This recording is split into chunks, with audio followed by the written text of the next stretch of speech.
Então a gente está aqui para começar o 15º culto do Evangelho no Lar.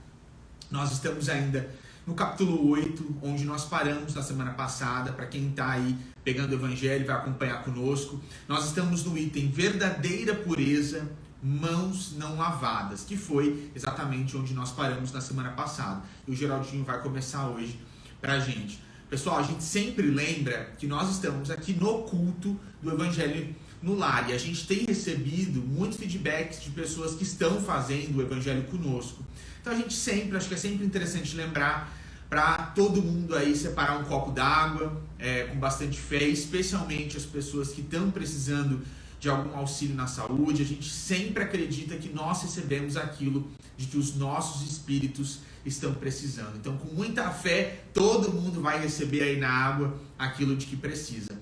Antes de nós entrarmos propriamente no texto, eu vou fazer uma oração breve para nós nos acalmarmos, todo mundo aumentar o foco e nós todos em conjunto aqui podermos tirar o máximo de proveito dos estudos dessa noite. Então vamos lá.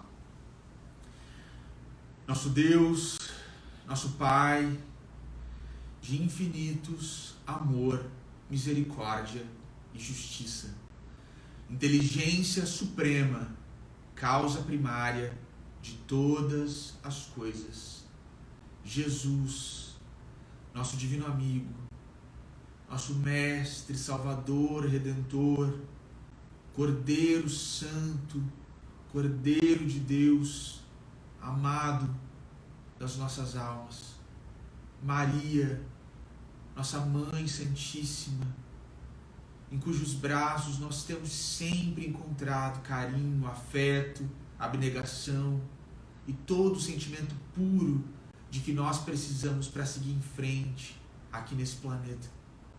E toda a espiritualidade amiga que nesta oportunidade, no dia de hoje, nesta noite, nós cumprimentamos no nome do nosso saudoso e amado professor de sempre, Allan Kardec. Em nome de Jesus, nós nos reunimos aqui, ansiosos para que o nosso mestre se faça presente em nosso meio. Ansiosos para que os nossos espíritos sejam capazes de registrar o espírito do nosso amado Mestre Jesus. Nós chamamos, Mestre, e ansiamos pela Tua presença aqui conosco hoje. Os nossos corações, Jesus, jamais poderiam expressar em palavras a gratidão que eles sentem por tudo o que o Senhor tem feito em nosso favor. Nós sabemos, Mestre, que muitas vezes nós não somos capazes de externar como servidores aquilo que nós deveríamos, mas no estudo sincero e honesto, dentro das nossas possibilidades, é isso, Jesus, que nós estamos buscando, ser um pouco melhor do que nós fomos ontem, sermos servidores um pouco mais eficazes na Tua santa seara do que nós fomos ontem. Mestre, aproveitando a oportunidade santa de estarmos reunidos aqui, nós sempre nos lembramos e pedimos por todos os nossos irmãos e irmãs que na noite de hoje padecem os sofrimentos mais atrozes. Como sempre, Jesus, nós nos lembramos das mães que perderam seus filhos recentemente e estão desesperadas. Nós nos lembramos dos nossos irmãos e irmãs que estão doentes, sem fé no futuro. Nós nos lembramos dos nossos irmãos e irmãs que estão nas ruas, ansiosos pelo pão e pela água. E sempre, Jesus, nós nos lembramos e imploramos por todos os nossos irmãos e irmãs que, em perdendo as esperanças, nos dias do porvir, planejam tirar a própria vida. Que a paz, Mestre, que vem do Teu coração, chegue ao coração de todos nós. E que ao lembrarmos do Teu nome santo, nós tenhamos a certeza de que tudo passa. Céu e terra passarão, mas o Teu nome, Jesus, Ele é eterno, Ele é para sempre. E nesse nome, Jesus Cristo de Nazaré, nós sempre encontramos esperança e uma fonte de água pura que sacia a nossa alma. Nós te amamos, Mestre, e pedimos humildemente para que o Senhor esteja conosco nesta noite, abençoe os nossos esforços, inspire as nossas mentes e nos ajude a construir para os nossos espíritos um caminho muito mais feliz e muito mais honesto diante do santo Evangelho segundo o Espiritismo. Mestre, acima de tudo, nós sempre pedimos para que nunca nos falte trabalho na seara cristã, na tua santa seara, e para que nunca nos falte uma atitude mental que nos torne capazes de realizar todo e qualquer trabalho a nós confiado. Lembrando, Mestre, da tua descida ao planeta Terra em comemoração, nós também dizemos: glória a Deus nas alturas, paz na terra e boa vontade a todos os homens. Se conosco, Jesus, mais uma vez, hoje e sempre. Que assim seja. Que assim seja. Bom, pessoal, o Geraldinho vai começar conosco, então, no item verdadeira pureza. Nós vamos dedicar o culto de hoje às nossas queridas mãezinhas, aquelas como a minha, nossa querida Gildinha, que mora no mundo espiritual, e a todos vocês que têm mães no mundo espiritual, e aquelas como a mãe do querido João Pedro, não é, que Dona Vera, que está na terra, e assim a mãe de todos vocês que estão ainda, que têm a bênção de conviver com elas ainda aqui na face terrestre. Lembrando que no próximo domingo é o querido Dia das Mães. Bom, continuando então o estudo do Evangelho segundo o Espiritismo, no capítulo 8, veremos o subitem verdadeira pureza, mãos não lavadas. E aqui Kardec, no item 8 do capítulo 8, coloca uma referência evangélica. Então os escribas e os fariseus que tinham vindo de Jerusalém aproximaram-se de Jesus e lhe disseram: por que violam os teus discípulos a tradição dos antigos, já que não lavam as mãos quando fazem suas refeições? Jesus lhes respondeu: por que violais vós outros o mandamento de Deus para seguir a vossa tradição? Porque Deus pôs este mandamento: honrai a vosso pai e a vossa mãe. E este outro: seja punido de morte aquele que disser a seu pai ou a sua mãe palavras ultrajantes. E vós outros, no entanto, dizeis: aquele que haja dito a seu pai ou a sua mãe, toda oferenda que faço a Deus vos é proveitosa, satisfaz a lei, ainda que depois não honre nem assista a seu pai ou a sua mãe.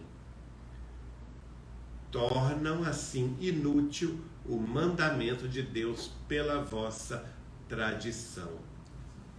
Hipócritas, bem profetizou de vós Isaías, quando disse: este povo me honra com os lábios, mas seu coração está longe de mim.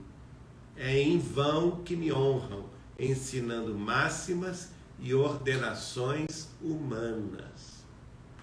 Depois, tendo chamado o povo, disse: escutai e compreendei bem isto. Não é o que entra pela boca que macula o homem. O que sai da boca do homem é que o macula. O que sai da boca procede do coração, e é o que torna impuro o homem. Porque é do coração que partem os maus pensamentos, os assassínios, os adultérios, as fornicações, os latrocínios, os falsos testemunhos, as blasfêmias e as maledicências. Essas são as coisas que tornam impuro o homem. Mas comer sem haver lavado as mãos não é o que o torna impuro. Então, aproximando-se dele, disseram-lhe seus discípulos: sabeis que, ouvindo o que acabais de dizer, os fariseus se escandalizaram? Ele, porém, respondeu: toda planta que meu Pai Celestial não plantou será arrancada. Deixai-os, são cegos que conduzem cegos. Se um cego conduz outro, ambos caem no fosso. Esta passagem foi relatada por Mateus, o levita, e está no capítulo 15, nos versículos 1 a 20 do seu Evangelho no Novo Testamento de Jesus Cristo. E Kardec ainda aduz esta outra passagem que inclui o capítulo 9. Enquanto ele falava, aliás, capítulo não, o item 9, é o item 9. Enquanto ele falava, um fariseu lhe pedia que fosse jantar em sua companhia. Jesus foi e sentou-se à mesa. O fariseu começou então a dizer consigo mesmo: por que ele não lavou as mãos antes de jantar? Disse-lhe, porém, o Senhor: vós outros, fariseus, tendes grande cuidado em limpar o exterior do corpo e do copo e do prato. Entretanto, o interior dos vossos corações está cheio de rapinas e de iniquidades. Insensatos que sois! Aquele que não fez o exterior não é o que faz também o interior? Lucas está nessa passagem do Evangelho de Lucas, e capítulo 11, versículos 37 a 40. As duas passagens, portanto, se assemelham muito no ensinamento. E agora, no item 10 do capítulo 8, vejamos os comentários do nosso digníssimo professor Allan Kardec. E ele escreveu: os judeus haviam desprezado os verdadeiros mandamentos de Deus para se apegarem à prática dos regulamentos estabelecidos pelos homens, e da rígida observância desses regulamentos faziam casos de consciência. O fundo, muito simples, acabara por desaparecer debaixo da complicação da forma. E assim a gente vê todo aquele que se dedica em nos referindo às questões de fé. Todo o ser humano que se dedica às práticas exteriores, aos regulamentos, às pompas, às circunstâncias, às fórmulas. Ah, não, tem que orar assim ou assado. Ah, não, tem que caminhar desse jeito. Tem que ter esta vestimenta. Tem que ter determinados gestos, não é? E nós sabemos perfeitamente que a doutrina espírita, por ser aquela que representa o Espírito da verdade, em nome de nosso Senhor Jesus Cristo, é aquela que vai inaugurar no mundo a adoração em espírito e em verdade. Ora, ela prescinde de todos os movimentos exteriores, de toda a pompa, de toda a circunstância. Nós não precisamos ter determinadas atitudes exteriores, ter determinados processos de adoração eminentemente exteriores, paramentos, vestimentas, velas, ou o que quer que seja. Também não precisamos orar no centro espírita, embora seja necessária oração lá também, mas em qualquer parte, em nossos lares, em nossas casas de convivência social, de fraterna, até mesmo em nosso ambiente de trabalho, por que não? Não é? Nas praças públicas, na natureza, diante de uma praia, de um rio, do alto de um monte, porque tudo isso é casa de Deus. Não é? Nós entendemos perfeitamente isso. Então, por que isto? Porque chegou o momento da maturidade da humanidade terrestre, no sentido de compreender que a adoração é em espírito e em verdade. Porque muitas vezes a pessoa tem fórmulas definidas de orar e repete automaticamente essas fórmulas, faz, vamos dizer assim, aquela oração com os lábios, enquanto o coração, enquanto o pensamento está em outro lugar. Ora, isso não é oração. O Chico Xavier costumava dizer para nós que oração era a união do orar com a ação. Então, toda vez também que nós estamos fazendo uma ação caritativa, uma ação fraterna, uma atividade de auxílio aos nossos semelhantes mais sobrecarregados e mais aflitos do que nós mesmos, nós também estamos orando, colaborando com a fraternidade, com a solidariedade cristã, não é? Então, o espírita tem que compreender isto, que a oração verdadeira, ela é, ou a comunhão religiosa, vamos dizer assim, de nós com o Pai, de nós com nosso Senhor Jesus Cristo, com os nossos guias espirituais e mentores da vida maior, ela é muito mais ampla do que aquela que se restringe a fórmulas exteriores. E mais simples. E muito mais simples. Aqui está dito por Kardec, o fundo, muito mais simples, acabara por desaparecer no passado, debaixo da complicação da forma. Então nós temos que ter cuidado com isso, porque é uma tendência natural do ser humano voltar ao passado de outras escolas religiosas e repetir essas práticas.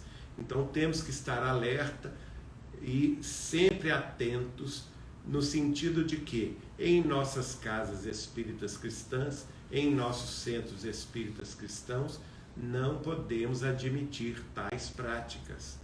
Não podemos permitir esse atavismo religioso de passadas eras.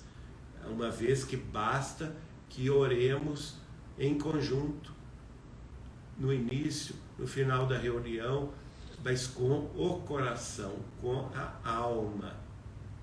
Prossegue então o nosso digníssimo Allan Kardec, dizendo: como era mais fácil observar atos exteriores do que se reformar moralmente, lavar as mãos do que limpar o coração, os homens iludiram-se a si próprios, julgando-se quites para com Deus por se conformarem com aquelas práticas, mantendo-se tais quais eram, já que lhes haviam ensinado que Deus não exigia mais do que isso.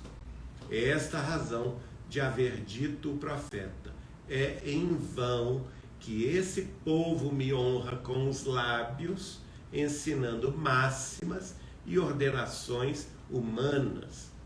Então, vamos ver, por exemplo, a questão da confissão auricular, que é uma questão que algumas escolas cristãs ainda adotam até hoje, não é? Então a pessoa passa a semana inteira, às vezes se desviando, cometendo pequenos desvios, pequenos crimes, não é? E chega lá ao pé do sacerdote, se confessa, e aí, a partir daí, nessa confissão auricular, ela é absolvida, entre aspas, de todos os pecados. E o que acontece com ela? Muito comumente, ela se sente liberada na sua própria consciência, porque recebeu a absolvição, volta à prática dos mesmos desvios e dos mesmos crimes. Por quê? Porque não é esclarecida a ela que a verdadeira absolvição vem da reforma íntima, vem do esforço que ela faz em domar as suas más tendências. Esta é a verdadeira absolvição, não é? A doutrina espírita nos esclarece que não se nos pede uma perfeição moral, não é? Que nós estamos longe disso, mas os espíritos superiores, os espíritos amigos, nossos mentores e guias, para nos auxiliarem, apenas pedem uma coisa: que nos esforcemos ao máximo pela disciplina, pela determinação, pela coragem, pela perseverança de vencer a nós mesmos, as nossas más tendências, as nossas inclinações inferiores e também vencer pequenos desvios, fazer esse esforço máximo de domar-nos a nós mesmos, nossas más tendências. E se assim o fizermos, teremos a companhia deles cada vez mais, nos doando mais coragem, mais esperança, mais sucesso nos empreendimentos espirituais. Esta que é a questão. Aí a nossa, vamos dizer assim, a nossa oração ou a nossa comunhão religiosa com os nossos amigos de fé não será em vão. Nós veremos já o resultado do nosso próprio esforço, vendo as tarefas se multiplicarem, vendo também as bênçãos de Deus caírem sobre as nossas vidas. Pessoal, o Geraldinho estava falando aqui dessa questão, né, dessa demanda exterior para mostrar para os outros, e agora até que ele vai falar sobre, né, um profeta que é Isaías. E falando disso, eu me lembrei que um passo importante para os judeus, né, e uma tradição muito forte para esse povo era a tradição do jejum. E aí a gente tem no Novo Testamento Jesus falando: quando tu jejuares, lava o teu cabelo, coloca uma roupa decente. Por que eles faziam? Quando eles jejuavam, como era uma coisa importante o jejum para eles, eles queriam parecer que estavam com fome, que eles estavam com fome, que eles estavam sofrendo, ou seja, eles queriam mostrar para os outros que eles estavam jejuando. E eu que passei por outra escola religiosa, eu falo para vocês que essa coisa do jejum continua até hoje, de um querer falar que jejua mais que o outro, que o jejum, em algumas escolas religiosas, ele é tido como essa ligação com Deus. Quem jejua, né, que é o verdadeiro cristão. Mas é muito interessante porque no capítulo 58 lá de Isaías vai tratar conosco do verdadeiro jejum. E quando o Geraldinho estava comentando, eu me lembrei de Isaías falando disso. Aí lá no capítulo 58 de Isaías, a partir do versículo 3, a gente tem o seguinte: o povo pergunta a Deus: que adianta jejuar se tu nem notas? Por que passar fome se não te importas com isso? E aí Isaías: o Senhor responde: a verdade é que nos dias de jejum vocês cuidam dos seus negócios e exploram os seus empregados. Vocês passam os dias de jejum discutindo e brigando e chegam até a bater uns nos outros. Será que vocês pensam que quando jejum assim eu vou ouvir as suas orações? Então é isso que o Geraldinho estava falando. O que eu quero que vocês façam nos dias de jejum? Será que desejam que passem fome, que se curvem como um bambu, que vistam roupa feita de pano grosseiro, que se deitem em cima de cinzas? É isso o que vocês chamam de jejum?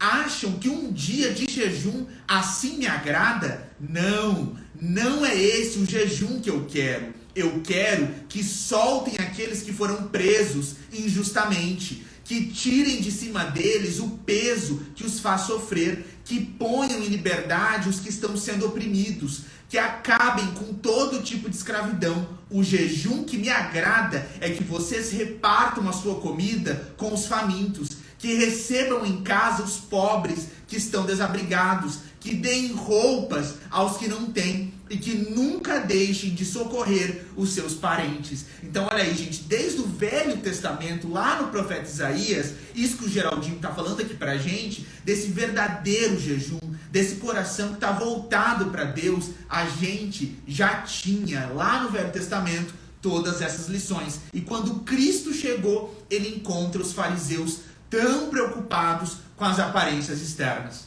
Exatamente, né?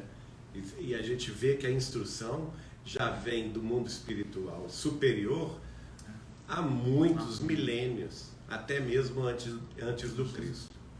Continuando, então, no estudo que Allan Kardec vai apresentar no texto sobre o assunto, ele diz assim: assim também aconteceu com a doutrina moral do Cristo, que acabou sendo relegada a segundo plano, o que tem levado muitos cristãos, a exemplo dos antigos judeus, a considerarem mais garantida a salvação por meio de práticas exteriores do que pelas da moral. É a essas adições feitas pelos homens à lei de Deus que Jesus faz alusão quando diz: toda árvore que meu Pai Celestial não plantou será arrancada.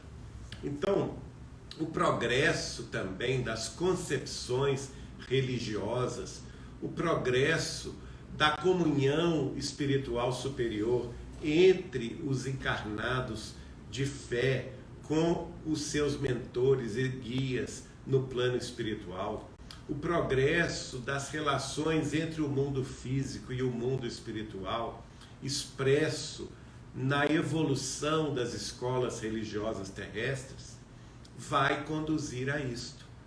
Vai conduzir no sentido de que tudo aquilo que não é de Deus ruirá, cairá por terra, não ficará de pé.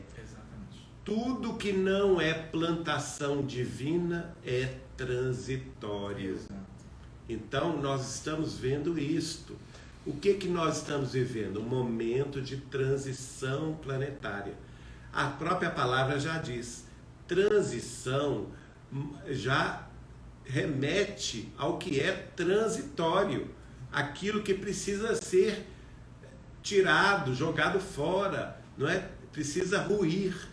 E nós só vamos progredir no caminho da regeneração humana fazendo justamente isso, deixando de lado, deixando de dar importância às coisas da matéria, que são coisas transitórias, não é?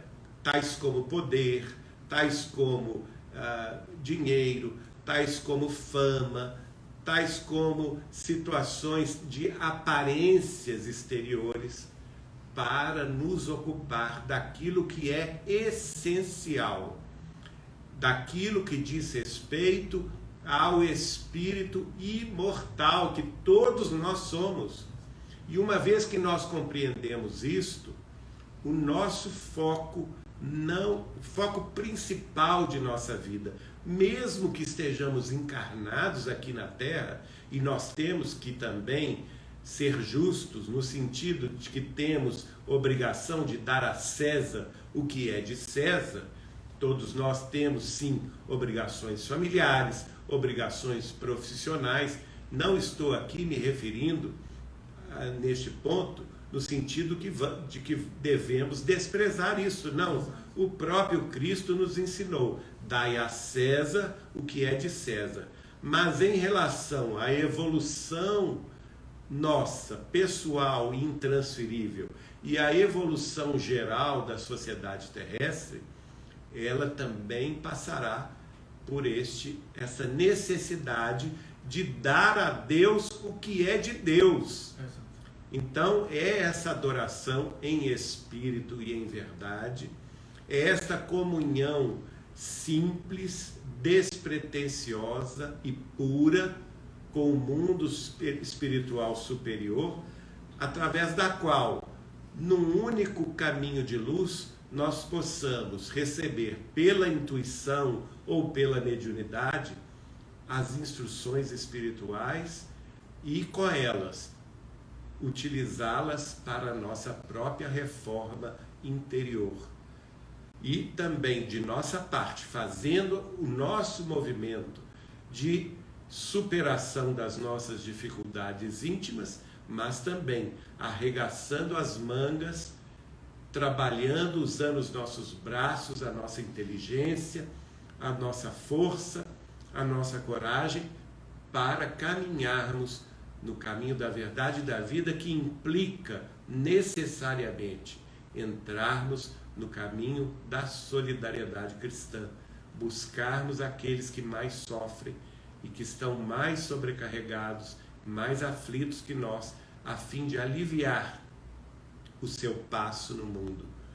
E é este caminho de fraternidade que acabará também por sensibilizar o nosso coração, ampliando os sentimentos de amor que ainda, infelizmente, em muitos de nós e na maioria de nós, ainda está como uma semente para desabrochar, está em latência.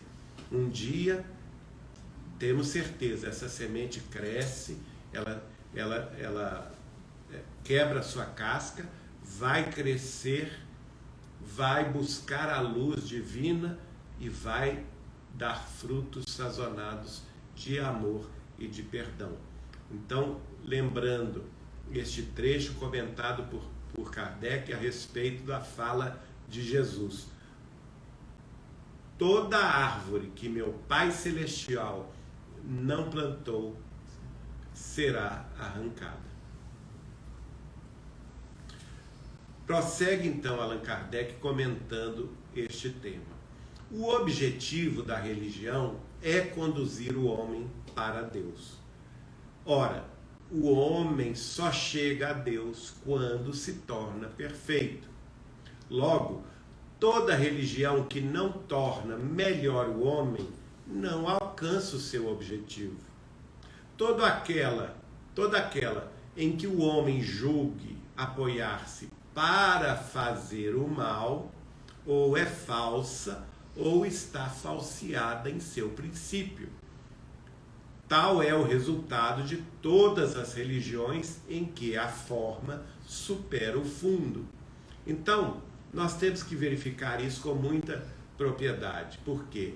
Como Kardec aqui analisa com muita felicidade este tema, a religião, sem dúvida nenhuma, é uma necessidade, mas há que se separar o resultado dessa religião. Elas estão tornando melhores os homens? Elas estão fazendo com que os homens alcancem o objetivo de espiritualização?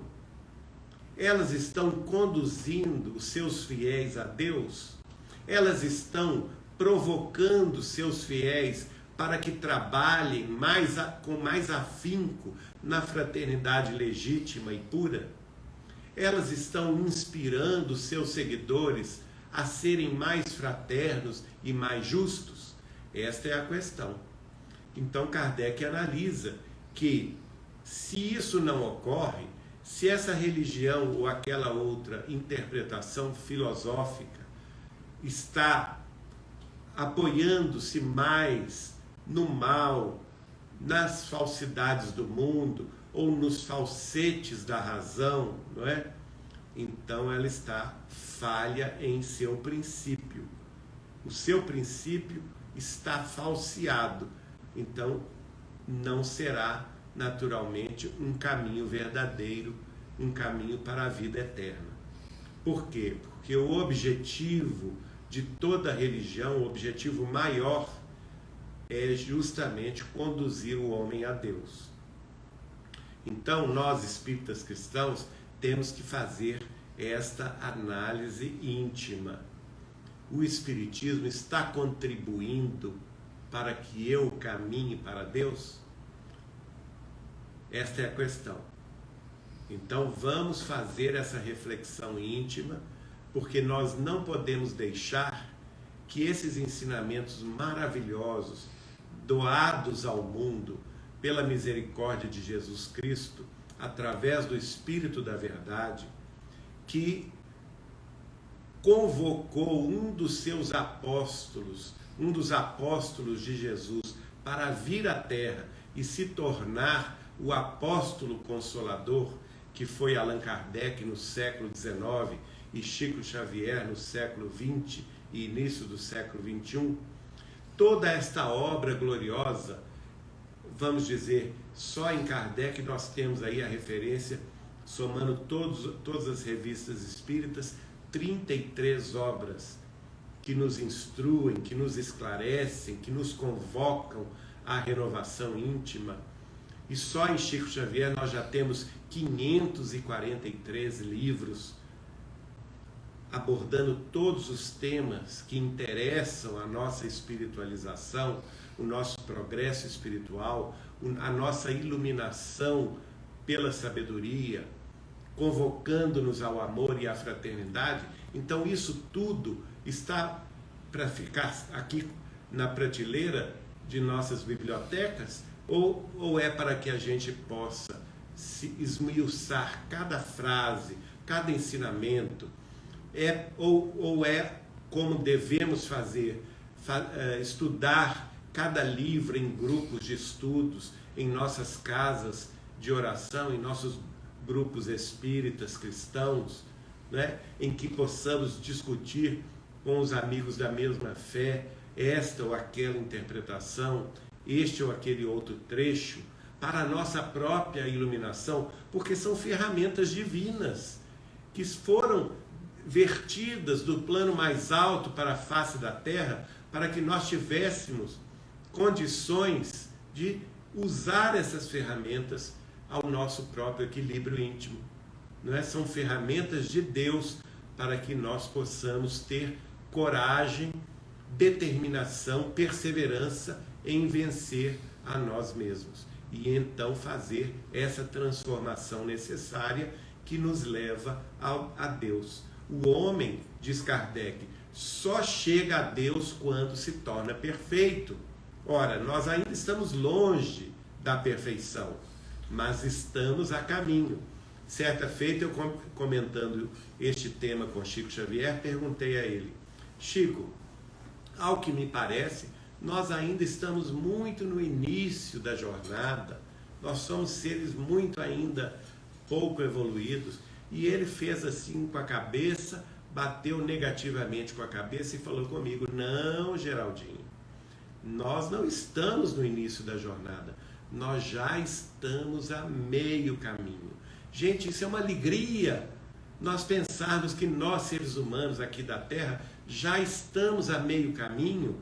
Então é muito importante isto, não é? Vamos olhar pelo lado positivo e enfrentar a outra metade do caminho com mais bom ânimo, com mais determinação, com mais coragem. Kardec vai então concluir o seu pensamento dizendo o seguinte: a crença na eficácia dos sinais exteriores é nula, se não impede que se cometam assassínios, adultérios, espoliações, que se levantem calúnias, que se causem dano ao próximo, seja no que for. Semelhantes religiões fazem supersticiosos, hipócritas e fanáticos, nunca, porém, homens de bem. Então, esta é uma grande chamada de atenção que Jesus fez, não é? Lembrando que Kardec está comentando o que Jesus falou com o fariseu, não é? Então, e ele está naturalmente nos atualizando dentro da doutrina espírita cristã. E assim ele termina o item número 10 do capítulo 8 do Evangelho segundo o Espiritismo, escrevendo: não basta, pois, ter as aparências da pureza, é preciso, acima de tudo, ter a pureza de coração. Que Jesus nos ampare e nos ilumine. Agora eu passo a palavra ao João Pedro. Pessoal, então agora a gente entra no próximo item, cujo título é Escândalos. Se a vossa mão é motivo de escândalo, cortai-a. Uma frase bastante poderosa, né? Que Jesus disse, e aqui a gente vai entender o que tudo isso significa. Então Kardec também começa esse item, como foi o anterior, citando o Evangelho. Aqui ele vai citar o Evangelho de Mateus também. Se alguém escandalizar a um destes pequenos que creem em mim, fora melhor que que lhe atassem ao pescoço uma dessas mós, né, em algumas traduções, uma dessas pedras, que um asno faz girar e que o lançassem no fundo do mar. Ai do mundo por causa dos escândalos, pois é necessário que venham os escândalos, mas ai do homem por quem o escândalo venha. Tende muito cuidado em não desprezar um destes pequenos. Declaro-vos que seus anjos no céu veem incessantemente a face de meu Pai, que está nos céus. Porque o Filho do Homem veio salvar o que estava perdido. Se a vossa mão ou vosso pé é objeto de escândalo, cortai-os e lançai-os longe de vós. Melhor será para vós que entreis na vida, tendo um só pé ou uma só mão, do que terdes dois e serdes lançados no fogo eterno. Se o vosso olho vos é objeto de escândalo, arrancai-o e lançai-o longe de vós. Melhor para vós será que entreis na vida, tendo um só olho, do que terdes dois e serdes precipitados no fogo do inferno. Evangelho de Mateus, capítulo 18, do versículo 6 ao versículo 9, capítulo 5, versículo 29 e versículo 30. E aí Kardec começa a conversar conosco sobre essa passagem tão emblemática do Evangelho. E ele diz: no sentido vulgar, escândalo se diz de toda ação que de modo ostensivo choca a moral ou a decência. É isso que todos nós conhecemos. O escândalo não está na ação em si, mas na repercussão que possa ter. E aí, gente, quando a gente entra nessa seara, inclusive nós falamos aqui hoje já das escolas religiosas, é muito complicado quando há um escândalo nesse sentido, porque geralmente a repercussão, o resultado é que alguém, um fulano, um ciclano, vai perder a fé. Então, essa é a responsabilidade do líder religioso, porque quando ele causa um escândalo, ele leva com ele muitas pessoas. Porque, infelizmente, nós estamos num estágio de evolução em que nós ainda tendemos muito a personificar a nossa fé em algumas pessoas. Então, a gente acaba pensando, nossa, tal profeta, tal pastor, tal orador espírita. Tem um caso de Chico Xavier, agora eu não me lembro se ele está relatado no Mandato de Amor ou em outro livro, em que é relatado que o Chico recebeu um homem, e ele falando que ele tinha muita fé, né, em Chico Xavier, e que a fé dele estava baseada em Chico Xavier, e que a vida dele era Chico Xavier, e que se não fosse Chico Xavier ele não teria fé alguma. E esse conto é muito interessante porque é relatado que o Emmanuel conversa com o Chico e fala que era preciso que aquele homem ele tivesse uma amplitude de fé maior e que ele não colocasse, digamos assim, todos os ovos na mesma cesta, porque se Chico Xavier viesse a falhar, para onde iria esse irmão? E aí é muito interessante porque a reflexão que o Chico Xavier tem com o Emmanuel é a seguinte: é melhor que esse homem demore mais para construir a fé dele sozinho do que ele coloque toda a fé dele em uma única pessoa e corra o risco de, em falhando tal pessoa, ele venha perder toda essa fé. Então é melhor ter uma fé pequena que é construída em bases sólidas do que ter uma fé que muda a sua vida, você faz e acontece, mas ela está absolutamente colocada em um lugar. A gente sabe que não é o caso do Chico, né, porque foi um exemplo maravilhoso, mas a gente viu aí ao longo da história de todas as escolas religiosas, a gente tem exemplo bastante emblemático no Brasil recente de pessoas muito conhecidas que falharam, e nessa falha o resultado foi a perda de fé por parte de muitos adeptos. Pode ir? Nesse caso específico, João Pedro, é muito interessante porque esse senhor não conhecia o Chico Xavier. Ele era de São Paulo, era um empresário de muito sucesso, e ele estava em São Paulo, teve acesso aos livros que o Chico ia publicando na década de 30, 40, 50, ele os lia avidamente e ele ficou encantado com os livros que o Chico recebia pela psicografia, não é? lê os romances de Emmanuel todos, lê os livros de André Luiz, só que na cabeça dele, ele pintou uma fantasia de que o Chico seria uma pessoa brilhante, uma pessoa de uma inteligência, de uma cultura elevadíssima, que seria um gentleman com muitas prerrogativas sociais, não é? E então chegou o momento que ele viajou a Pedro Leopoldo para conhecer o Chico. E ele esperava o Chico como uma grande autoridade, não é? Naquela postura de líder religioso, de condutor das massas, quase como um guru, não é? Ele esperava, e até mesmo na questão da vestimenta, não é? Com grande projeção social.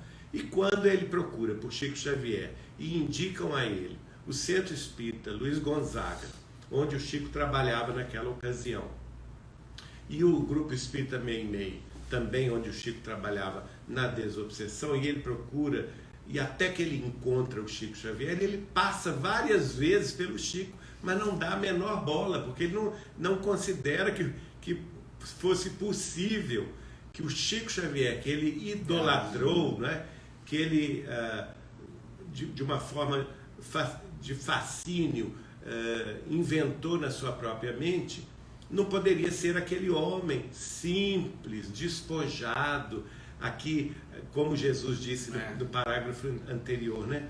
Com toda a simplicidade, com toda a humildade, aquele homem comum do povo, caminhando nas ruas de Pedro Leopoldo, não é? E até que alguém fosse, de fato, apresentá-lo ao Chico Xavier, e ele não aceitou a apresentação. Não pode ser, esse homem não pode ser o Chico Xavier, de jeito nenhum. Não é o Chico Xavier que eu idolatro, de forma nenhuma. Esse homem é um bugre, não é?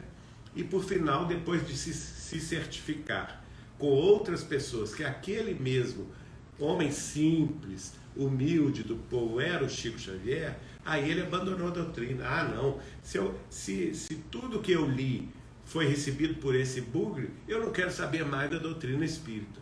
E o Chico ficou muito triste, né?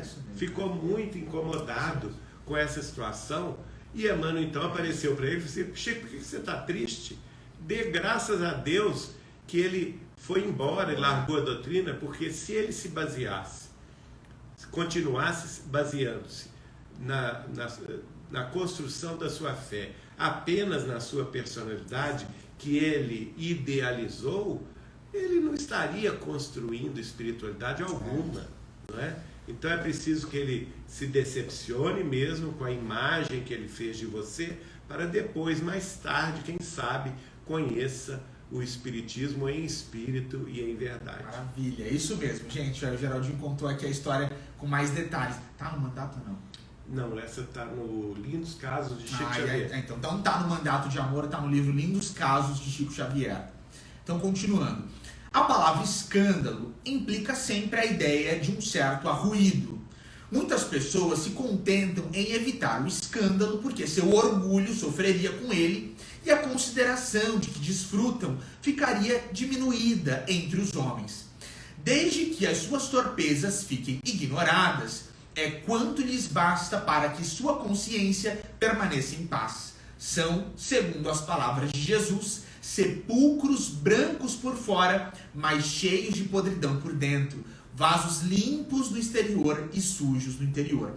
Aí é o caso, né, gente, também acontece muito de figuras religiosas que não vivem a verdade, mas que conseguem sim manter a aparência. E é muito interessante, gente, quando a gente fala disso, porque muitas vezes essas figuras elas se tornam realmente símbolos nos quais as pessoas apoiam sua fé com muito fervor, com muita entrega.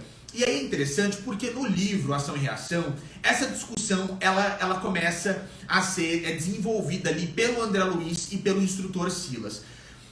O André Luiz chega a um lugar em que ele vê as pessoas orando em certas câmaras que se adequam à atitude mental relativa à escola religiosa da qual aquela pessoa fazia parte. E aí o André Luiz percebe que tinha gente orando para Maria, tinha gente orando para uma monja, tinha gente orando para a Carmelita, tinha gente orando para o Dr. Bezerra de Menezes. Cada um, naquele espaço múltiplo, pedia de acordo com a sua fé. E aí André Luiz faz essa pergunta, mas e no caso das pessoas que elas conseguiram sim construir um nome no planeta Terra, mas na verdade elas não eram pessoas puras, elas não tinham como manter aquela aparência no coração, era tudo falso, era esse sepulcro branco por fora, mas podre por dentro. E é interessante, gente, porque o instrutor Silas explica que a misericórdia de Deus é tanta que quando acontece isso, de um líder religioso ser falso, mas ele conseguir manter a aparência, e no plano espiritual as pessoas orarem no nome dele, outros espíritos daquela mesma escola religiosa, que às vezes são anônimos, atendem em nome daquele espírito que na verdade não é superior. Então, outros espíritos, vamos aí dizer, ligados ao catolicismo e às freiras, ligados no espiritismo e aí a determinado nome específico, outros espíritos vão e acodem aquela pessoa. Então, a oração do justo, ela nunca é em vão, mesmo que essa pessoa ela esteja se referindo a um líder religioso falso. E é assim também, gente, no meio espírita, espiritualista, nós temos muitos exemplos, nossa, mas tal médium depois todo mundo descobriu que ele era uma farsa, mas tanta gente foi curada por ele. É porque a fé da pessoa curou ela. Ela foi até aquele médium que podia fazer coisa errada, mas a fé da pessoa era tão grande que pelo mérito próprio, mesmo indo até um sepulcro caiado, como Jesus fala, ela obteve toda a bênção pela qual ela estava buscando. Quer fazer um comentário? Pode continuar. Não, pode continuar, mas aí é aquela história que você já começou a dizer, que a pessoa recebe pelo próprio mérito dela, não é? Pela fé dela. Aliás, Jesus fazia isso, né? Durante muitas das suas curas, ele se dirigia à pessoa curada e falava: a tua fé te curou. Quer dizer, a pessoa já tinha chegado naquele ponto do encerramento da expiação ou da prova, e por isso mesmo fazia jus à cura ou fazia jus àquela graça. Então, nós temos que ver sempre a questão sobre vários ângulos. Agora, sem dúvida nenhuma, que em relação ao espírito falso, ao falso profeta, nós temos que pensar que ele estará sujeito à lei de causa e efeito, de ação e reação. A cada um será dado segundo as suas obras. Então, aqueles que agiram mal, mesmo mantendo a aparência na vida física, e que não foram, entre aspas, descobertos, quando chegam no plano espiritual, a situação deles é certamente muito difícil, porque eles conheciam a lei. Em conhecendo a lei e fazendo ou agindo contrariamente a esta lei, naturalmente que o resultado é catastrófico no mundo espiritual. Exatamente, pessoal. Por isso que Jesus diz: é necessário que o escândalo venha, mas ai daquele por quem o escândalo venha. Exatamente. Porque é o que a gente falou no início, gente? Ai daquele por quem o escândalo vem, porque essa pessoa que se colocou no lugar de ser um líder religioso, que ninguém obrigou, Ela foi porque ela quis seguir essa caminhada. Às vezes para tirar proveito de outras pessoas. Então, ela se colocou deliberadamente, no exercício do seu livre-arbítrio, nessa posição de ensino, de autoridade, e quando ela cai, ela arrasta a fé de muita gente. Então é claro que a responsabilidade por essas pessoas vai cair nos ombros desse que agiu falsamente. É por isso que Jesus fala: melhor seria que amarrasse uma pedra no pescoço e se atirasse aí no fundo do mar. Então, continuando. No sentido evangélico, a acepção da palavra escândalo, tão frequentemente empregada, é muito mais geral. Razão pela qual, em certos casos, não se compreende o seu significado. já não é somente o que choca a consciência alheia, é tudo o que resulta dos vícios e das imperfeições dos homens, toda reação má de indivíduo a indivíduo, com ou sem repercussão. O escândalo, neste caso, é o resultado efetivo do mal moral. E é isso que o Geraldinho falou, né, gente? A pessoa que tem esse vício e por causa desse vício moral leva outros a cair, ela é a primeira prejudicada. Como ele falou, mesmo que ela consiga manter a aparência, o resultado para ela vai ser catastrófico. Mesmo que ela não faça ninguém se perder, porque ela conseguiu manter a aparência, mas esse vício moral no próprio espírito, com toda certeza, vai ter uma repercussão bastante negativa. Então, Kardec continua. É preciso que haja escândalo no mundo, disse Jesus, porque os homens, em razão de sua imperfeição, se mostram inclinados a praticar o mal, e porque as más árvores dão maus frutos. Deve-se, pois, entender por essas palavras que o mal é uma consequência da imperfeição dos homens e não que haja para estes obrigação de praticá-lo. E aí a gente já comentou isso, gente, e é importante a gente ressaltar, ninguém encarna com um planejamento encarnatório dedicado ao mal. Claro que existem encarnações planejadas pelas trevas, mas ninguém que está aqui tem necessariamente, e aí está fadado, tem esse determinismo absoluto de seguir o mal. É o que a gente sempre comenta, ninguém veio, e aí no exemplo bastante extremo, para tirar a própria vida, ninguém encarnou para isso. Todo mundo encarna para conseguir, em algum termo, alguma evolução. Então, essas pessoas que dão lugar às suas más tendências, às suas más inclinações, elas não foram determinadas por um plano irreversível para agir dessa forma. Elas estão no exercício do seu livre-arbítrio. E aí, quando isso se dá, né, esse exercício de livre-arbítrio inclinado para o mal, se dá no âmbito do cristianismo, essa consciência, gente, vai pesar muito. Não tem escapatória.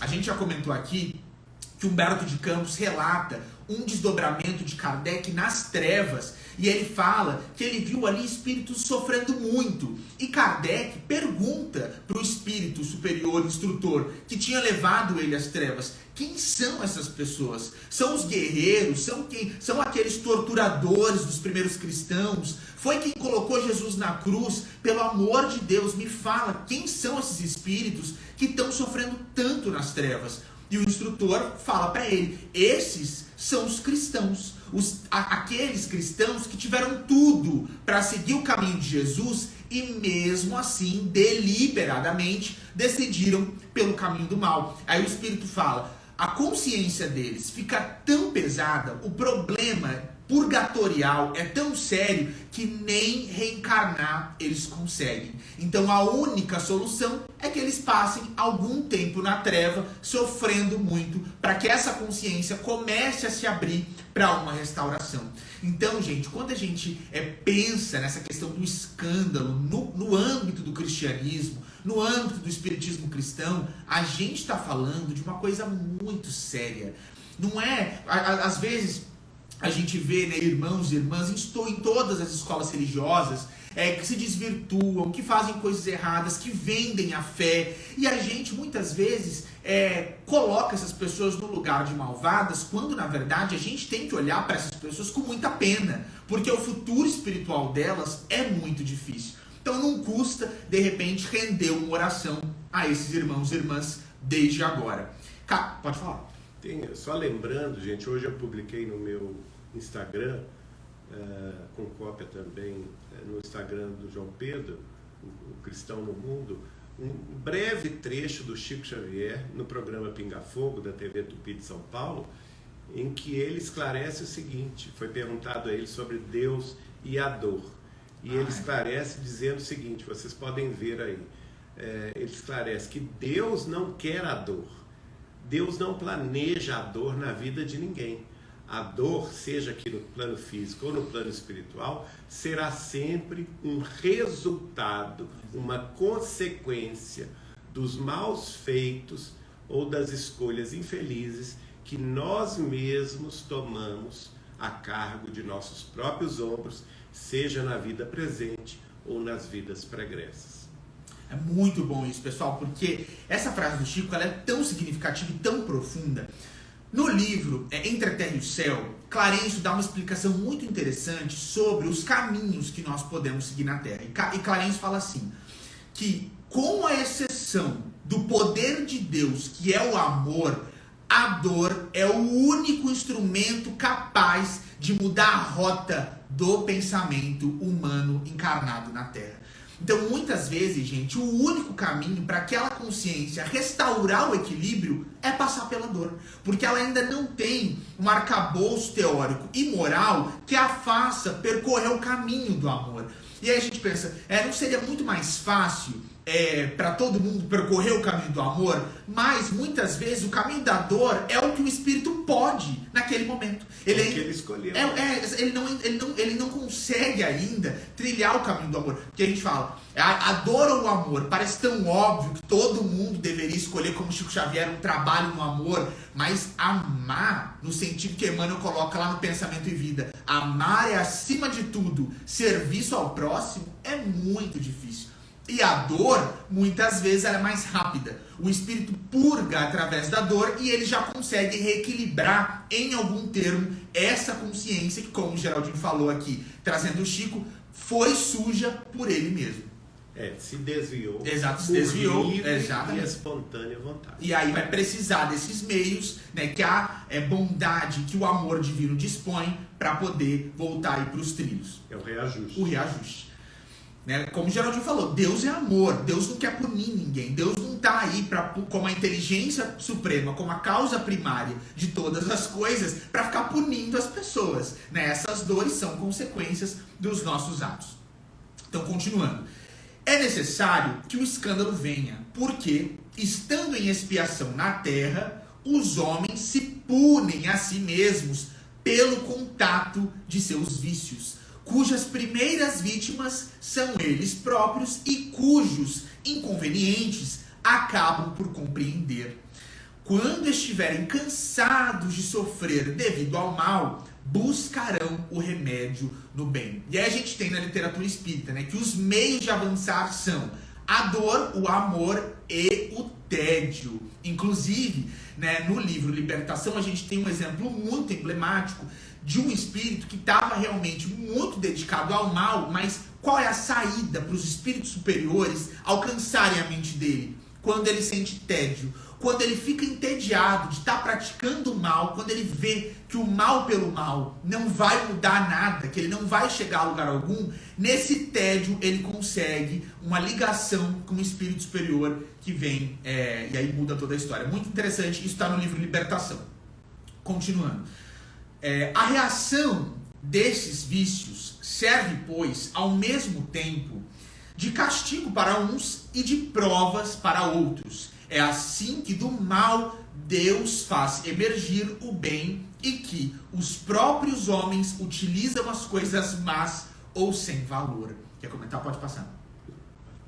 Sendo assim, dirão, o mal é necessário e durará para sempre, porque se desaparecesse, Deus se veria privado de um poderoso meio de corrigir os culpados. Logo, é inútil tentar melhorar os homens. Mas, se não houvesse mais culpados, já não haveria necessidade de castigos. E aí, pessoal, que entra a ideia do degredo.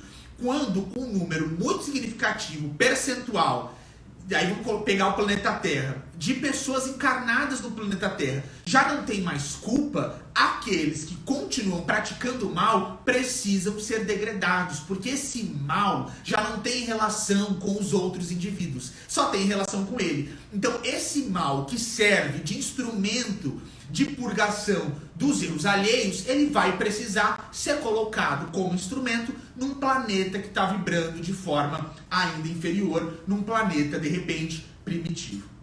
Kardec continua. Suponhamos que a humanidade se transforme e passe a ser construída por homens de bem. Constituída por homens de bem. Nenhum pensará em fazer mal ao seu próximo e todos serão felizes por serem bons. Tal é o estado dos mundos adiantados, dos quais o mal foi excluído. Tal virá a ser o da terra, quando houver progredido bastante. Mas, enquanto enquanto alguns mundos se adiantam, outros se formam, povoados de espíritos primitivos, e que, além disso, servem de habitação, de exílio e de lugar de expiação para os espíritos imperfeitos, rebeldes, obstinados no mal, expulsos de mundos que se tornaram felizes. Então, a Kardec falando, obviamente, aqui do degredo sobre o qual a gente acabou de falar. E da condição, por exemplo, da Terra, É. que ainda, embora já esteja numa transição para a regeneração, ainda, infelizmente, se encontra nesta condição de mundo de expiação e de provas. Agora, desde o início da expiação e de prova, então, quando ela saiu milhares de anos atrás da condição de mundo primitivo, era natural que para aqui fossem trazidos espíritos culpados, espíritos desviados, que em outros planetas, como em Capela, como em Sírios, como em Aldebaran, fizeram mal, e essas humanidades progrediram, subiram de posto, porque a maioria dos seus habitantes já não necessitava mais da expiação e da prova, e para cá eles foram trazidos para expiarem os seus desvios, mas ao mesmo tempo colaborando com o progresso dos espíritos primitivos. Agora a situação inverteu, porque a Terra é que já está atingindo aquela massa crítica do bem, não é? Em que a maioria da população já está sim interessada no amor, na fraternidade, na verdade, na justiça, já está querendo combater a corrupção, combater o crime, combater os desvios de toda a ordem. Então, nesse caso, o mundo passa pela transição planetária em que o degredo dos espíritos viciosos e criminosos é necessário. Nós estamos vivendo isso. O próprio Chico Xavier nos afirmava que o degredo da Terra começou na Segunda Grande Guerra Mundial e vai persistir até meados do século XXI. Não tem jeito, né, gente? Espiritualmente as pessoas precisam estar ali, né, agregadas da forma que elas estão vibrando. E Kardec continua: mas ai daquele por quem venha o escândalo. Quer dizer que o mal, sendo sempre o mal, aquele que serviu, sem o saber de instrumento à justiça divina, aquele cujos maus instintos foram utilizados, nem por isso deixou de praticar o mal e de merecer a punição. É assim, só para não ficar confuso aqui, gente, o que Kardec está dizendo? Não é porque o mal é instrumento, o mal praticado é instrumento para que, num planeta de provas e expiação, as pessoas purguem os seus vícios. Não é porque esse mal vai ser instrumentalizado que aquele que praticou o mal vai ter o mérito de praticar essa atitude maldosa. Ele também continua, né, merecedor das dores pelas quais ele vai ter que passar para poder restabelecer a própria consciência. É assim, por exemplo, que um filho ingrato é uma punição ou uma prova para o pai que sofre com isso. Porque esse pai talvez tenha sido também um mau filho que fez seu pai sofrer. Passa ele pela pena de talhão.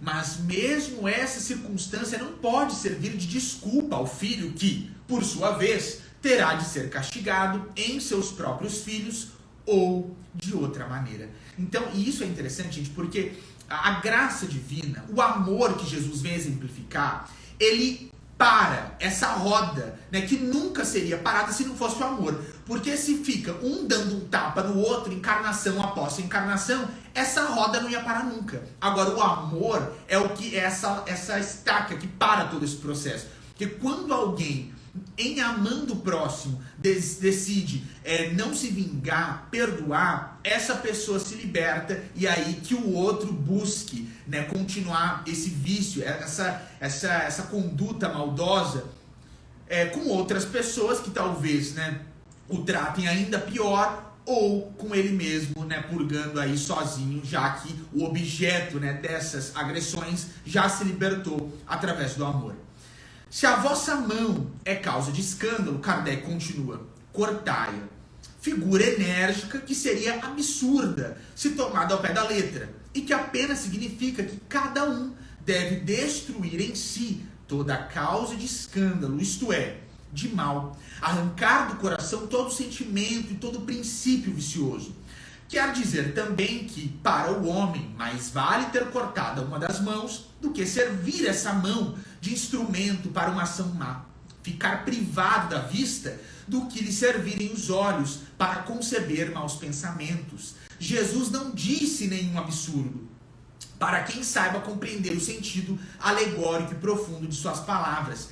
Entretanto, muitas coisas não podem ser compreendidas sem a chave que o Espiritismo faculta. Isso aqui, pessoal, é muito interessante porque quando a gente entra na literatura espírita para fazer a análise, né, desse texto do Cristo, dessa fala de Jesus, a gente percebe que antes de reencarnar, muitos espíritos preferem sim vir sem uma mão, vir sem a visão, porque eles sabem que melhor é o caminho sem a mão, sem a visão, mas detido na espiritualidade, detido num esforço honesto para se melhorar, do que vir pleno de recursos, mas se deter absolutamente no materialismo. E falhar de novo. Então, como Kardec está falando, as palavras de Jesus, elas absolutamente não são absurdas. E com a chave do Espiritismo, da reencarnação, a gente percebe que isso é uma verdade muito significativa no nosso processo evolutivo.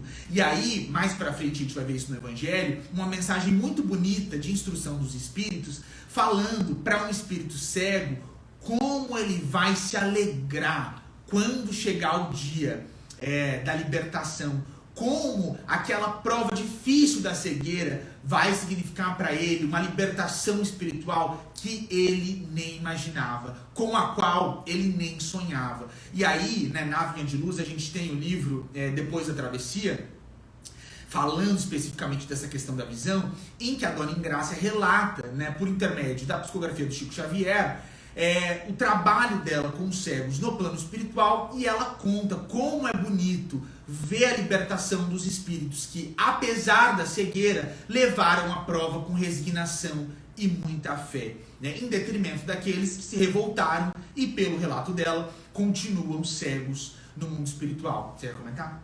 A Dona Ingrácia Ferreira, que foi fundadora do Instituto Benjamin Constant, no Rio de Janeiro, que trabalhou convertendo ao braille não somente livros espíritas, mas livros da literatura mundial, e ela amparou durante anos a fio no Rio de Janeiro as pessoas cegas, e quando ela desencarna, nós colocamos as mensagens dela no livro Depois da Travessia para mostrar justamente a libertação espiritual de uma pessoa do bem, que passou a vida inteira fazendo bem.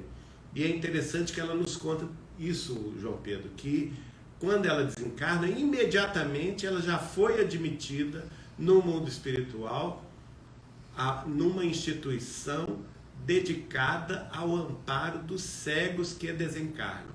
E já começou a trabalhar em prol deles. E aí ela relata para nós a grande emoção, que eles chegam até às lágrimas, de ver esses cegos que enfrentaram a expiação da cegueira com resignação e coragem, recuperando integralmente a visão logo que desencarnam. E são ali, naquela instituição, muito agradecidos a Deus, não é? Choram de emoção junto aos seus familiares, amigos e aos benfeitores espirituais, ao passo que outros, acolhidos nessa mesma instituição, mas que na Terra passaram de forma revoltosa, de forma sempre protestando sobre a bondade divina e recusando os amparos divinos, praguejando da vida e da cegueira, infelizmente, pela sua atitude mental de revolta, chegam no mundo espiritual ainda cegos e são lá tratados, quer dizer, continua o processo de expiação, de reajuste deles também no mundo espiritual. É um livro muito bonito que eu recomendo a vocês, chama-se Depois da Travessia, Espíritos Diversos, por Chico Xavier, que a Via de Luz publicou em parceria com a editora Didier de Votuporanga. Muito legal, pessoal. E antes de nós fecharmos aqui, eu trouxe mais uma nota para a gente pensar esse indivíduo que causa o escândalo. E eu coloquei o nome do livro aqui. Humberto de Campos, no livro Histórias e Anotações, e ele assina esse livro como Irmão X, Humberto de Campos conta pra gente que os espíritos que causaram escândalo e que depois do desencarne são lembrados pelo escândalo. Olha isso, gente. Humberto de Campos conta que no plano espiritual a dor deles é assim. É como se eles estivessem com a pele cheia de feridas abertas, com chagas abertas, e várias pessoas estivessem colocando a mão nessas feridas a todo momento.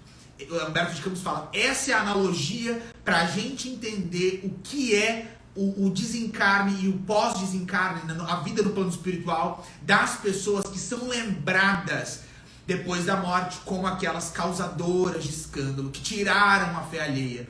Ele fala que é muito difícil. E ele fala, não admita, porém, que isso seja apenas lamentável privilégio de alguns. Não é necessário fixarmos reminiscências da terra em bronze ou papel para que a vida nos revele aos outros tais quais somos. E aí a gente está falando daqueles que passaram desapercebidos, que foram fingidos, mas ninguém percebeu. Aí ele fala, trazemos conosco o arquivo que nos é próprio. Sentimentos e ideias, palavras e ações são marcas em nossa alma. Todos alcançaremos o plano em que nosso espírito é um livro aberto. Então não tem como, né, gente? E aí, a gente tem muitos exemplos na literatura espírita de pessoas que cometeram crime, ninguém ficou sabendo, aí no plano espiritual ela é chamada assassino, suicida, né? O que você fez aconteceu. Porque por mais que ninguém na Terra soubesse, é o que ele está falando aqui, a gente vai para um plano em que a gente se afiniza tanto com aqueles que estão ali, que com certeza, se a gente fez o bem ou o mal, todo mundo que está ali vai saber o que é que a gente fez. Então aquele que causou o escândalo e tem a memória tão lamentada na Terra, sofre muito. Então, quando Jesus fala, é melhor que o que causou escândalo amarrasse uma pedra no pescoço e lançasse ao fundo do mar, Jesus estava sendo muito caridoso e muito honesto em nos avisar. Nós temos como comentário, João Pedro, uma mensagem que o Chico recebeu de um espírito comum. Era um homem que desencarnou por um acidente e estava escrevendo para a família. Se não me engano, o nome dele era Wilson Garcia. E ele escreve uma frase brilhante, porque ele diz assim, aqui na vida espiritual, aprendi que todos nós, quando desencarnamos, automaticamente somos transferidos ao plano dos nossos desejos realizados. Mas é isso. Então, se a pessoa ela esconde de todo mundo, né, os seus verdadeiros desejos íntimos, as suas inclinações más, os seus vícios, com a aparência do mundo, no mundo espiritual é impossível esconder-se, esse esconderijo, porque ela é automaticamente transferida à região espiritual que acolhe esses espíritos ligados a esses desejos realizados. Por outra via, vamos pensar assim, bom, e quanto aos desejos bons? Nós, por exemplo, todos nós queremos e desejamos sim sermos reais cristãos, verdadeiros espíritas cristãos, seguidores de nosso Senhor Jesus Cristo.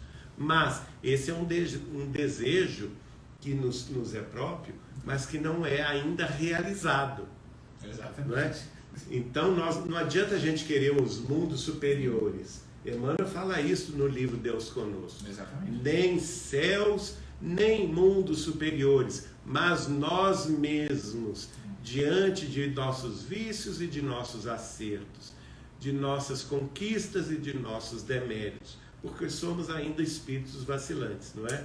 Então nós temos que ter consciência também que nós não vamos sair da terra, desencarnar, batendo asinhas em direção ao mundo superior. A não ser que a semelhança de Chico Xavier, que realizou esse desejo de espiritualização com Cristo na terra, na sua vivência, no seu pensar, no seu agir, nas suas mínimas ações no bem, nas suas tarefas. Então, alguém duvida que o desencarne de Chico Xavier foi uma libertação? Absolutamente, não é? Tenho certeza que ele foi recebido por nosso Senhor Jesus Cristo com todo o mérito e com toda a honra que ele mereceu pela realização do Evangelho e da doutrina dos Espíritos aqui na Terra, através de seus 92 anos de existência luminosa. De nossa parte, nós desejamos a todos vocês, como a nós mesmos, que possamos seguir o seu exemplo.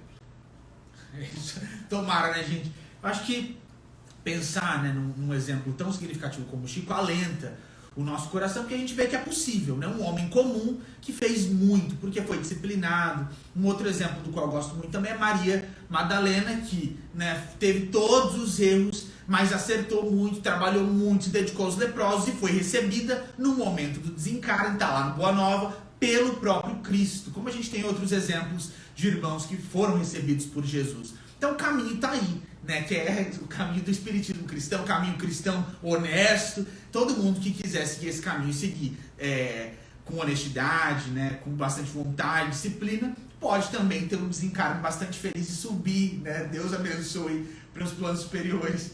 Agora, antes da gente fechar, o Geraldinho vai fazer uma prece para a gente. A gente só vai se ver agora na semana que vem, então a gente deseja aí a todas as mães um feliz Dia das Mães.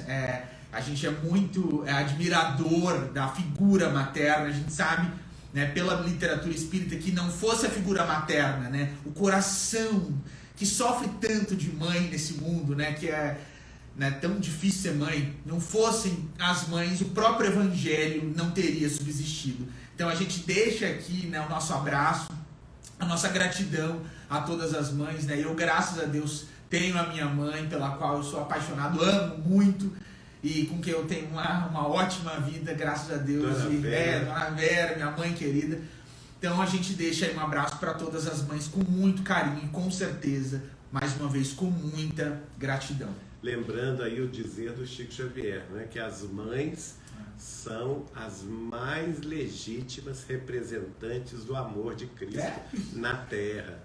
Então, um abraço às nossas queridas mãezinhas. A minha já está no além, nossa querida Gildinha. E todos vocês recebam aí neste final de semana a nossa lembrança, o nosso carinho, a nossa saudade. Vamos então à oração. Senhor amado, neste momento em que nos recolhemos diante de nossos próprios espíritos, reconhecendo as bênçãos da vida, a oportunidade gloriosa que nos deste através da reencarnação, honramos neste momento as nossas mãezinhas queridas, através das quais podemos recomeçar, refazer os instantes em que ganhamos um novo corpo, uma nova experiência, uma nova chance de recuperação e carinho. A regeneração dos nossos caminhos através deste processo da natureza, um processo que, em nome de Deus, milenarmente tem nos elevado passo a passo, degrau a degrau, no caminho da própria evolução. E se não fora a abnegação e a renúncia de nossas mãezinhas, vida a vida, hora a hora, século a século, milênio a milênio, certamente estaríamos estacionados nas trevas da ignorância ou nos desvios do mal. Mas inspirados, e elas inspiradas no exemplo glorioso de Maria Santíssima, no amor imorredouro da mãe de todas as mães, podemos progredir e caminhar para Deus. Todos nós, espíritos humanos em evolução na face terrestre, temos esta dívida de gratidão. E estamos, neste instante, honrando o coração de nossas mãezinhas queridas, pedindo a Deus por elas, pedindo a Jesus, nosso Senhor e Mestre, que as ilumine um tanto mais, e pedindo a Maria Santíssima a misericórdia de multiplicar em bênçãos de amor e luz os seus coraçãozinhos tão cheios de amor, para que continuem amparando-nos e amparando também os filhos da desventura na face terrestre e além dela. Oramos também pelas mães dos filhos alheios, aquelas que com renúncia e abnegação se dedicam a amparar os deserdados da sorte, os abandonados das famílias humanas. Essas mais ainda são mais dignas de nosso louvor e de nosso reconhecimento. E mais também estamos louvando a presença das mãezinhas, das crianças especiais, aquelas que renasceram no compromisso de reajuste mais duro, com problemas físicos, cuja etiologia é de difícil entendimento. Que quais sóis de luz e amor puderam renunciar a si mesmas e abraçar essa tarefa tão difícil, exemplificando-nos para nós o próprio amor de Jesus. E assim, com o coração e o espírito plenos de gratidão e amor por todas as mães do mundo, nós dizemos do fundo de nossas almas: Ave Cristo, aqueles que aspiram à glória de servir em teu santo nome, te glorificam e te saúdam para sempre, na face da terra e além dela, para que a luz de Deus, a luz do amor de Deus, se faça presente uma vez mais diante de nossos passos, abençoando sempre os passos de nossas mães terrestres. E em nome de Deus, assim seja, hoje, agora, amanhã e para todo sempre.